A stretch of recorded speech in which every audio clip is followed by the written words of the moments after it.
Welcome to week 4. It's time to start making our African masks.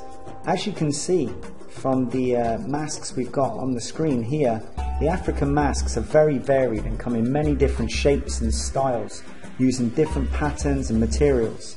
They're made by tribesmen to wear on special occasions and ceremonies. Each ceremony celebrates a particular time of year or marks a special event, such as a wedding or a funeral. These complex ceremonial events express important social, religious and moral values for the whole community. So the masks are really important. You will have looked at this video in class, and I've put this on the Weebly so you can have a look at it again. At first it can seem very strange to us because we're not familiar with their ceremony or what the dances mean.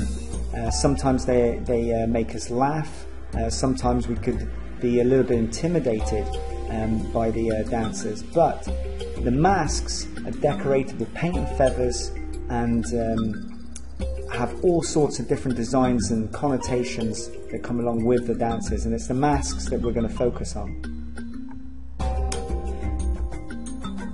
In African masks we have two types. We have the figure type of mask, which is a human sort of based mask, and then we have animal masks. People of tribal Africa are very close to nature, and through their myths and beliefs they have created a powerful relationship with the animal world.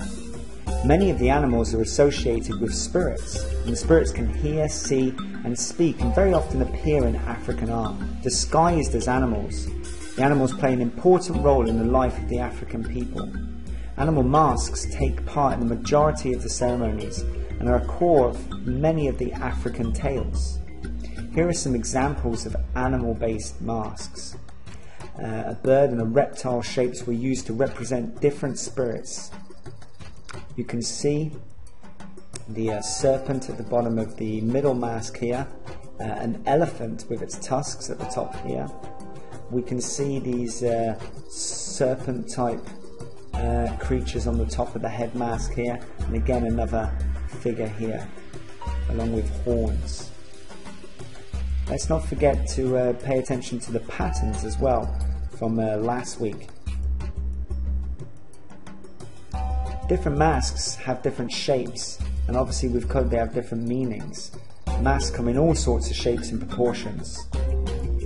If eyes are wide shut and lines near the mouth, they can represent tranquility. This is calmness. Masks with small eyes and mouths represent humility, so they're humble. A bulging forehead could represent wisdom, so someone that's very clever. Other masks have exaggerated long faces and broad foreheads to symbolize power, and war masks are also popular. Some tribes carve masks with round eyes to represent alertness and anger. Here are some examples of the different shapes of masks. We can see examples of animal masks.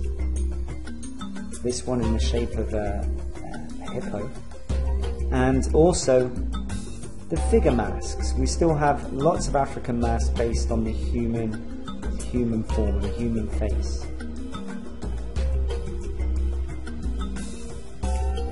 So based on what you've learnt so far about African art and masks, you are producing two different mask ideas now, two different designs. The idea is to have one with human characteristics and one with animal characteristics. Think about what meanings your masks will illustrate. Here we have animal features which could be perceived as being scary. Or we have human features, maybe a powerful warlike mask. You will start this in class, but you're finishing it at home, and this is why you're looking at this video now. Here's an example of two masks, similar to what you should be bringing into class next week. We can see the animal mask on the left here, and the human mask that's been exaggerated on the right.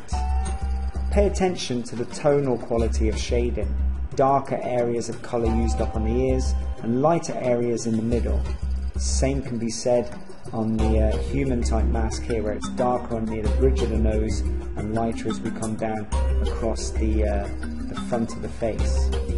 The mouth has been exaggerated, as to the eyes. And the same here, the eyes have been exaggerated. You can exaggerate and almost caricature your mask.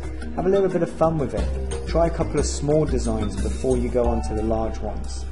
Good luck, and I'll see you next week in class.